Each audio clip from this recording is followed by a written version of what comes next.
ತಾರಕಕ್ಕೇರ್ತಾ ಇದೆ Belagavi DCC bank ಚುನಾವಣೆಯ ಬಿಸಿ. ಹುಕ್ಕೇರಿಯಲ್ಲಿ Satish Jarkiholi versus Ramesh ಕತ್ತಿಯ ಕಾದಾಟ ಜೋರಾಗಿದೆ.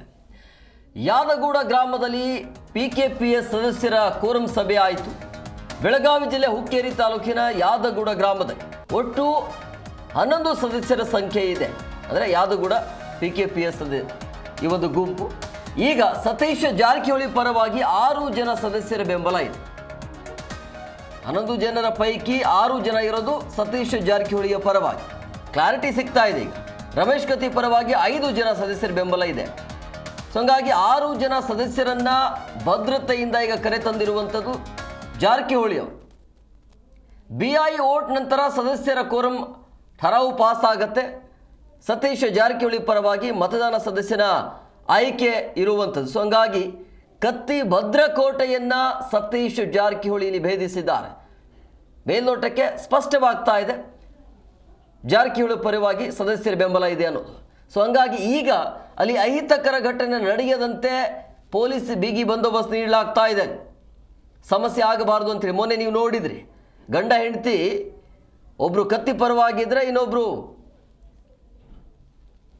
ಜಾರಕಿಹೊಳಿ ಪರವಾಗಿದ್ರು. ಆವಾಗ ಗಂಡ ಹೆಂಡತಿ ನಡುವೆ ಈ ಜಗಳ ಆಯಿತು. ಅಲ್ಲಿ ಗಂಡ ಜಾರಕಿಹೊಳಿ ಪರವಾಗಿ, ಹೆಂಡತಿ ಕತ್ತಿ ಪರವಾಗಿದ್ರು. ನನ್ನ ಮಾತು ಯಾಕೆ ಹೇಳ್ತಾ ಇಲ್ಲ ಅಂತ ಬೀದಿಯಲ್ಲಿ ಗಂಡನಿಗೆ ಎಳೆಯೋದಕ್ಕೆ ಶುರು ಮಾಡಿಬಿಟ್ರು.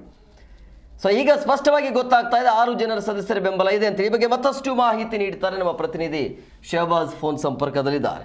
ಶಹಬಾಜ್, ಇಲ್ಲಿ ಮೇಲ್ನೋಟಕ್ಕೆ ಸ್ಪಷ್ಟವಾಗಿ ಸತೀಶ್ ಜಾರಕಿಹೊಳಿ ಪರವಾಗಿ ಸದಸ್ಯರ ಬೆಂಬಲ ಇದೆ ಅನ್ನೋದು ಗೊತ್ತಾಗ್ತಾ ಇದೆ. ಭದ್ರತೆ ಬೇರೆ ನೀಡಲಾಗ್ತಾ ಇದೆ. ಹೇಗಿದೆ ಸದ್ಯದ ಪರಿಸ್ಥಿತಿಯಲ್ಲಿ?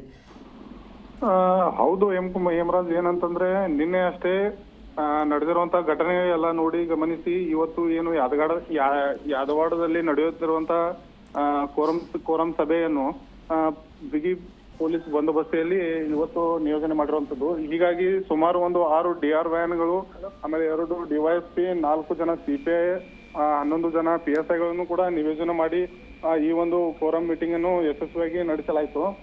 ಹೀಗಾಗಿ ಸುಮಾರು ಒಂದು 11 ಜನ ಸದಸ್ಯರಿದ್ರು ಟೋಟಲ್ ಆ ಒಂದು ಬೂತ್ಗೆ. ಆ ಒಂದು ಬೂತ್ನಲ್ಲಿ 11 ಸದಸ್ಯರ ಪೈಕಿ 6 ಜನ ಸತೀಶ್ ಜಾರಕಿಹೊಳಿ ಪರವಾಗಿ ಮನವೊಲಿಕೆ ಆಗಿದ್ರು. ಆಮೇಲೆ ಅವರು ಸತೀಶ್ ಜಾರಕಿಹೊಳಿ ಅವರಿಗೆ ಮತದಾನ ಮಾಡಿ ಅವರಿಗೆ ಡೈರೆಕ್ಷನ್ ಅನ್ನು ನೀಡಿದ್ದಾರೆ. ಹೀಗಾಗಿ ಆಮೇಲೆ ಉಳಿದಂತಹ 5 ಜನ ಮಾತ್ರ ಕತ್ತಿ ಕುಟುಂಬಕ್ಕೆ ಮತದಾನ ಮಾಡಿರುವಂತದ್ದು. ಆಮೇಲೆ ಈ ಒಂದು 11 ಪೈಕಿ ಇನ್ನೊಂದು ಮತದಾನ BI ಅಂದ್ರೆ ಬ್ಯಾಂಕ್ ಇನ್ಸ್ಪೆಕ್ಟರ್ ಅವರಿಗೆ ವೋಟ್ ಅನ್ನು ಮಾಡಲು ಅವಕಾಶ ಇರ್ತದೆ. ಅದು ಏನು ಯಾರಿಗೆ ಮೆಜಾರಿಟಿ ಆಗಿರ್ತದೆ ಅವರಿಗೆ ಅದು ಆಟೋಮೆಟಿಕಲಿ ವೋಟ್ ಆಗಿ ಕನ್ವರ್ಟ್ ಆಗುತ್ತದೆ. ಹೀಗಾಗಿ ಇವತ್ತು ಯಾದಗೂಡಿನಲ್ಲಿ ಸಮಾಧಾನವಾಗಿ ಇವತ್ತು ಮತದಾನ ನಡೆಯಿತು ಅಂತಾನೆ ಹೇಳ್ಬೋದು Hemraj. Okay, thank you Shahbaz ನಿಮ್ಮೆಲ್ಲ ಡೀಟೇಲ್ಸ್ಗಾಗಿ.